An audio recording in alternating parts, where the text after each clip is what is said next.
कक्षा 9वीं की स्टूडेंट पहली आपका विषय विज्ञान का त्रैमासिक परीक्षा 2024-25 पे लेके आ चुके हैं। तो इस वीडियो को आपको ध्यान से देखना है और साथ ही आपको बता दें पेपर देने से पहले आपको इस पेपर को यहाँ पर अच्छे से याद कर लेना, ठीक है। संपूर्ण उत्तर सहित आपका हम पेपर कराने वाले हैं और साथ ही आप यहाँ पर 75 में ठीक है 70 अंक लाना चाहते हैं तो आपको इस पेपर को अच्छे से यहाँ पर याद करना है। समय आपके यहाँ पर 3 घंटे रहेगा, ठीक है। त्रैमासिक परीक्षा 2024-25 कक्षा 9वीं विषय विज्ञान, ठीक है। आपके यहाँ पर निर्देश आता है सभी प्रश्न करना अनिवार्य है। फिर आपका दूसरा था प्रश्न क्रमांक 1 से 4 तक वस्तुनिष्ठ प्रश्न जिनके लिए 30 अंक निर्धारित हैं। फिर आपका यहाँ पर तीसरा निर्देश आता है, चौथा, पांचवा, ठीक है। तो आप यहाँ पर निर्देश पढ़ सकते हैं। अब चलिए स्टूडेंट जो आपका विज्ञान पेपर वो देख लेते हैं। उससे पहले यहाँ पर लाइक जरूर कर लीजिए, जो लाइक का बटन है उसे यहाँ पर जरूर से दबा दीजिए, ठीक है। तो चलिए आपका जो पेपर वो देख लेते हैं। तो आपको थोड़ा यहाँ पर जूम करके दिखाते हैं जिससे आप यहाँ पर अच्छी तरह से देख पाएंगे। तो आप यहाँ पर देख लीजिए पदार्थ की कितनी अवस्थाएं होती हैं, ठीक है। तो आपका आता 2 और बात आपका 3 और सात 9, ठीक है, दा आता 7। तो जो आपका दिया पदार्थ की कितनी अवस्थाएं होती हैं तो इसका करेक्ट आंसर आपका बा हो जाएगा 3। तो आपको यहाँ पर अच्छे से याद करते जाना, ठीक है। तो आपको यहाँ पर ध्यान से देखना है और सुनना है, जिससे पूरे ऑब्जेक्ट है वो आपको यहीं पर याद कर लेने हैं। फिर दूसरा था एक कोशिका से 2 या अधिक कोशिकाओं का बनना कहलाता है। तो आपका था कोशिका वृद्धि, बात आपका कोशिका विकास, साथ आपका कोशिका परिवर्धन और दाता कोशिका विभाजन। तो यहाँ पर एक कोशिका से 2 या अधिक कोशिकाओं का बनना कहलाता है। तो इसका आंसर आपका दा हो जाएगा कोशिका विभाजन, ठीक है। कोशिका विभाजन आपका यहाँ पर करेक्ट आंसर रहने वाला है। फिर स्टूडेंट आपके यहाँ पर देख लेते हैं। आपके यहाँ पर ठीक है तीसरा आता है मोमबत्ती के जलना है। तो आपका था केवल भौतिक परिवर्तन, बात था केवल रासायनिक परिवर्तन और साथ आपका आकारिकीय परिवर्तन, दाता उपयुक्त में से कोई नहीं। तो जो आपके यहाँ पर दिया गया, ठीक है, मोमबत्ती का जलना है तो इसका करेक्ट आंसर आपका रहने वाला है। तो स्टूडेंट आपका इसका आंसर हो जाएगा केवल रासायनिक परिवर्तन, ठीक है। तो आप अच्छे से याद कर लीजिए। फिर आपके यहाँ पर देख लेते हैं जो आता किसी वस्तु के वेग में परिवर्तन की दर को कहते हैं। तो आपका था आवेग और बात आपका चाल और साथ आपका त्वरण और दाता विस्थापन। तो यहाँ पर किसी वस्तु के वेग में परिवर्तन की दर को कहते हैं। तो इसका जो करेक्ट आंसर रहेगा वो आपका यहाँ पर त्वरण हो जाएगा, ठीक है। त्वरण आपका करेक्ट आंसर रहेगा। फिर पाँचवा आपका यहाँ पर आता है जिसमें आप यहाँ पर देख लीजिए, ठीक है, निम्नलिखित में से किन तत्वों की परमाणु 2 होती है। तो आपका था आर्गन व हीलियम और बात ऑक्सीकरण एवं हाइड्रोजन और साथ आप फास्फोरस और दाता उपयुक्त सभी। तो यहाँ पर निम्नलिखित में से किन तत्वों की परमाणु 2 होती है। तो पाँचवें का आपका यहाँ पर करेक्ट आंसर बा हो जाएगा ऑक्सीजन एवं हाइड्रोजन। फिर आप यहाँ पर देख लीजिए स्टूडेंट। फिर आपका यहाँ पर आता है एक तत्व के समस्थानिक में होते हैं समान भौतिक गुण और बात न्यूट्रॉन की अलग अलग संख्या और सात भिन्न रासायनिक गुण और दाता भिन्न परमाणु संख्या। तो यहाँ पर एक तत्व के समस्थानिक में होते हैं, ठीक है, न्यूट्रॉन की अलग अलग संख्या। तो न्यूट्रॉन की अलग अलग संख्या आपका करेक्ट आंसर रहने वाला है, ठीक है। इस तरह से जो आपके यहाँ पर सही विकल्प हैं वो कंप्लीट हो जाते हैं। आपने अच्छी तरह से याद कर लिए होंगे। आप प्रश्न 2 आता है रिक्त स्थान की पूर्ति कीजिए। आपके यहाँ पर 6 नंबर के आते हैं। तो आप यहाँ पर देख लीजिए, ठीक है स्टूडेंट। आपका यहाँ पर पहला आता है बर्फ़ का गलनांक डॉट डॉट केल्विन होता है। तो बर्फ़ का गलनांक होता है आपका 273 केल्विन, ठीक है। यहाँ पर लिख देते हैं, सॉरी यहीं पर लिख देते हैं, ठीक है, 273 केल्विन होता है। फिर आपका था बर्फ़ जल तथा जल वाष्प के दोनों गुण समान होते हैं। तो यहाँ बर्फ़ जल तथा जल वाष्प के रासायनिक गुण समान होते हैं। तो इसका आंसर आपका रहेगा रासायनिक, ठीक है, रासायनिक गुण समान होते हैं। तो आपका रासायनिक आपका करेक्ट आंसर हो जाएगा। फिर जो आपका आता है तीसरा समसूत्री विभाजन डॉट डॉट कोशिका में होता है। तो यहाँ पर समसूत्री विभाजन कायिक कोशिका में होता है। तो कायिक आपका इसका आंसर हो जाएगा, ठीक है, कायिक।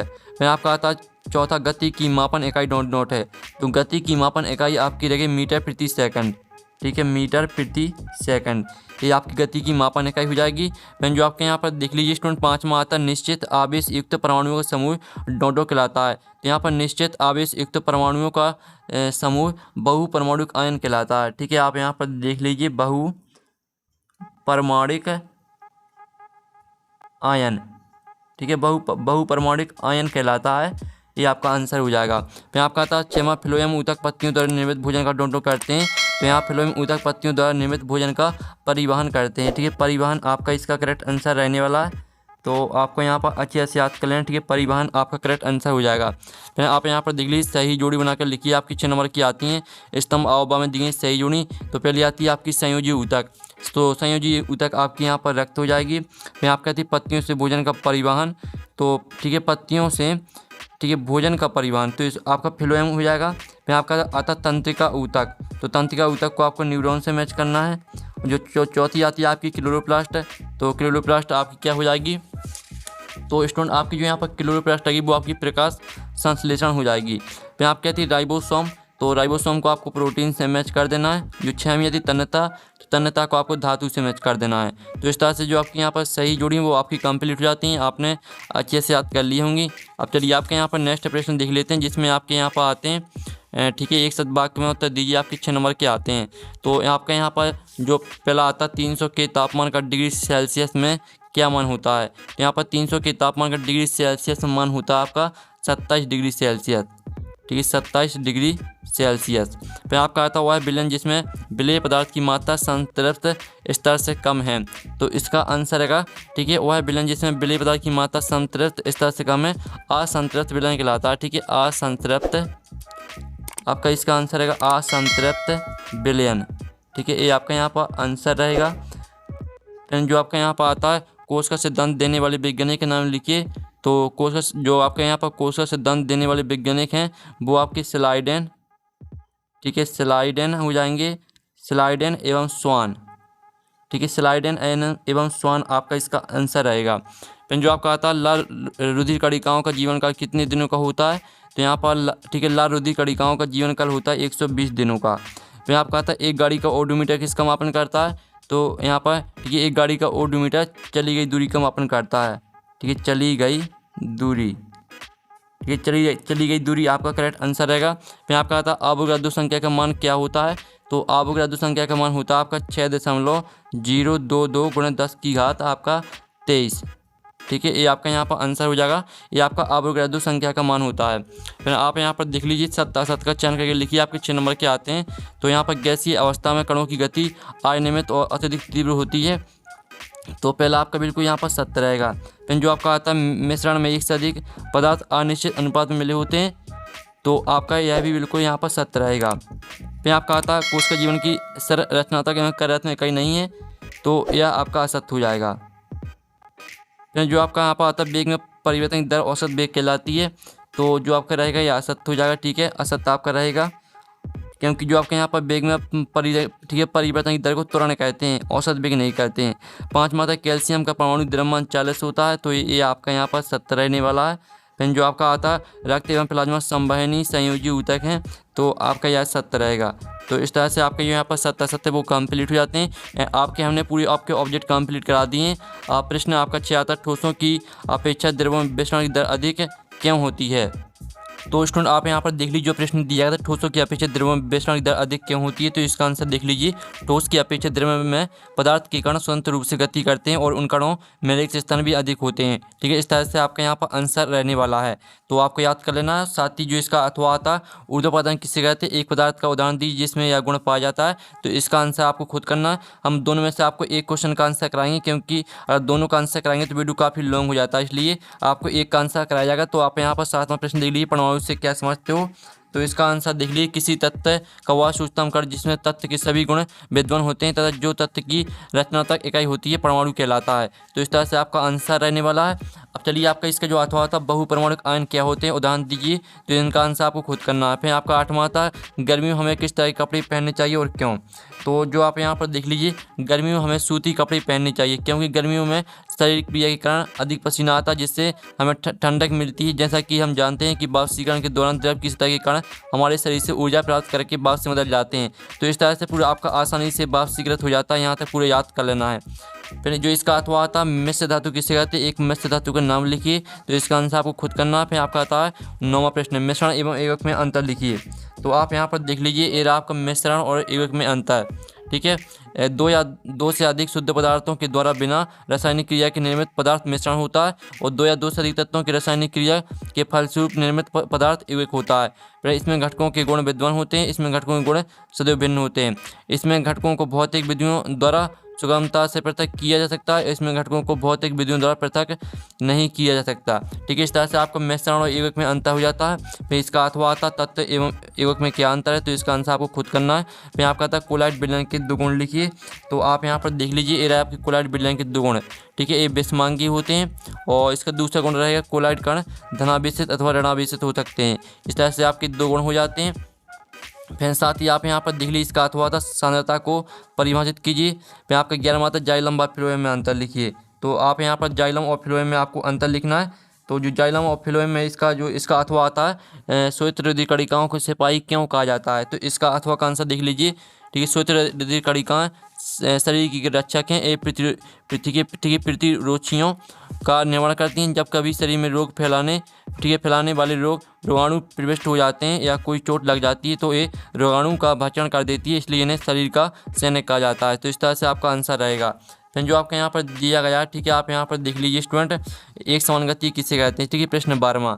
तो इसका जो आंसर है वो हम यहाँ पर देख लेते हैं। इसका आंसर है जब कोई वस्तु समान अंतराल में समान दूरी तय करती है और उसकी गति को एक समान गति कहते हैं। निर्वात प्रकाश की एक समान गति 3 × 10⁸ मीटर प्रति सेकंड होती है। तो इस तरह से पूरा आपको यहाँ पर याद करना है अच्छी तरह से। ठीक है, और वीडियो को लाइक जरूर कर लीजिए। जो लाइक का बटन है वो आप यहाँ पर जरूर से दबा दीजिए। और साथ ही आप यहाँ पर देख लीजिए इसका अथवा आता है त्वरण किसे कहते हैं? इसका सूत्र एवं मात्रक बताइए। फिर जो आपका यहाँ पर देख लेते हैं स्टूडेंट, आपका प्रश्न यहाँ पर आता है। ठीक है, प्रश्न 13, गति का प्रथम नियम लिखिए। तो गति का आपका प्रथम नियम क्या रहेगा? आप यहाँ पर देख लीजिए, ये रहा आपका गति का प्रथम नियम। इस नियम के अनुसार यदि कोई वस्तु विराम अवस्था में है तो वह विराम अवस्था में ही रहेगी, और यदि गति अवस्था में है तो वह उसी वेग से उसी दिशा में गतिमान रहेगी जब तक कि उस पर कोई बाह्य बल ना लगाया जाता है। ठीक है, इस तरह आपका आंसर रहने वाला है। फिर जो आपका यहाँ पर दिया गया, ठीक है, इसका अथवा संवेग संरक्षण का नियम लिखिए। तो इसका आंसर आपको खुद करना है। फिर आपका 14वां तक कार्बन और सोडियम परमाणुओं के लिए इलेक्ट्रॉन वितरण लिखिए। तो इसका आंसर देख लीजिए, आपका इसका आंसर रहेगा कार्बन परमाणु संख्या आपकी 6 रहेगी, और इलेक्ट्रॉन वितरण आपका यहाँ पर रहेगा 2 4, और सोडियम परमाणु क्रमांक आपका 11 हो जाएगा। इसका इलेक्ट्रॉन वितरण आपका 2 8 1 हो जाएगा। तो इस तरह से आपका कार्बन और सोडियम परमाणु का इलेक्ट्रॉन वितरण हो जाता है। फिर आप यहाँ पर देख लीजिए इसका अथवा था पेरेनकाइमा व कोलेनकाइमा में क्या अंतर है। फिर आपका था गुरुत्वाकर्षण का सार्वत्रिक नियम लिखिए। तो आप यहाँ पर देख लीजिए इसका आंसर है विश्व का प्रत्येक अन्य पिंड को एक बल से आकर्षित करता है जो दोनों पिंडों के द्रव्यमानों के गुणनफल के समानुपाती था उनके बीच की दूरी के वर्ग के व्युत्क्रमानुपाती होता है। तो ये आपको गुरुत्वाकर्षण का सार्वत्रिक नियम हो जाता है। फिर जो आपके यहाँ पर इसका अथवा आता है, ठीक है, गुरुत्वाकर्षण नियम को सार्वत्रिक नियम क्यों कहा जाता है? तो इसका आंसर आपको खुद करना है। फिर आप यहाँ पर देख लीजिए स्टूडेंट, ठीक है, विभज्य ऊतक कोशिकाओं की 2 विशेषताएँ लिखिए। तो आप यहाँ पर देख लीजिए, ये रही आपकी विभज्य ऊतक कोशिकाओं की विशेषताएं। इन ऊतकों की कोशिकाएं अत्यधिक क्रियाशील होती हैं। ठीक है, दूसरी विशेषता रहेगी इनकी भित्तियाँ पतली होती हैं तथा इनमें बहुत अधिक कोशिका द्रव्य भरा होता है। और तीसरी विशेषता देख लीजिए, इनमें स्पष्ट केंद्रक पाया जाता है किंतु इनमें रसधानियाँ नहीं होती हैं। तो यहाँ से आपको, ठीक है, 2 विशेषता याद कर लेनी है। फिर आपका यहाँ पर आता है, ठीक है, प्रश्न 17, समसूत्री विभाजन किसे कहते हैं? तो इसका आंसर आप यहाँ पर देख लीजिए, समसूत्री विभाजन ऐसे विभाजन जिसमें बनने वाली पुत्री कोशिकाओं में गुणसूत्रों की संख्या मात्र कोशिका के समान हो, समसूत्री विभाजन कहलाता है।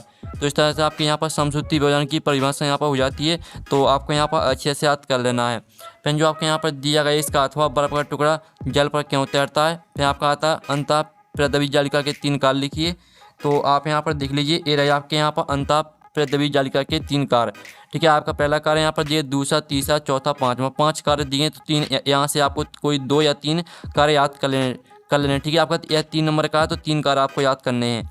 ठीक है, आपके यहाँ पे इस तरह से आपका 18वां प्रश्न हो जाता है। फिर आपको 19वां आता है माइटोकॉन्ड्रिया को कोशिका बिलीघर क्यों कहते हैं? तो आप यहाँ पर देख लीजिए, इसका आंसर रहेगा माइटोकॉन्ड्रिया में ऑक्सीकरण एंजाइम होते हैं जो भोजन के ऑक्सीकरण द्वारा ऊर्जा उत्पादन के लिए उत्तरदायी हैं। या उत्पादित ऊर्जा कोशिका द्वारा प्रयोग की जाती है, इसलिए इसे कोशिका का ऊर्जा ग्रह कहते हैं। तो इस तरह से आपकी माइटोकॉन्ड्रिया का यहाँ पर जो दिया गया था, ठीक है, कोशिका बिलीघर क्यों कहते हैं? तो इसका आंसर हो जाता है अथवा कोशिका को जीवन की सरल रचनात्मक एवं क्रियात्मक इकाई क्यों कहते हैं? तो इसका आंसर आपको खुद करना है। फिर 20वां आता अणु व परमाणु में 3 अंतर लिखिए। तो आप यहाँ पर देख लीजिए, ये रहा आपका अणु व परमाणु में 3 अंतर। आपके यहाँ पर, ठीक है, 5 अंतर दिए गए हैं तो कोई 3 अंतर आपको यहाँ से याद कर लेने हैं। तो इस तरह से आपके जो 3 नंबर के क्वेश्चन वो भी कंप्लीट हो जाते हैं। अब आपका 21वां आता पादप कोशिका नामांक चित्र बनाइए। इसका अथवा जंतु कोशिका नामांक चित्र बनाइए। और 22वां आता पादप कोशिका जंतु कोशिका में 4 अंतर लिखना है। फिर आपका यहाँ पर 23वां प्रश्न देख लीजिए। तो इस तरह से पूरा पेपर कंप्लीट हो जाता है। जो आपके 4 नंबर के प्रश्न हैं इनका सोल्यूशन आपको टेलीग्राम ग्रुप में मिल जाएगा, जिसकी लिंक वीडियो की डिस्क्रिप्शन दी गई है। और पेपर का PDF डाउनलोड करना चाहते हैं तो उसकी लिंक भी आपको वीडियो की डिस्क्रिप्शन में दी गई है, तो वहाँ से आप पेपर का PDF डाउनलोड कर सकते हैं। तो हम यहाँ पर नेक्स्ट वीडियो में। Thanks for watching.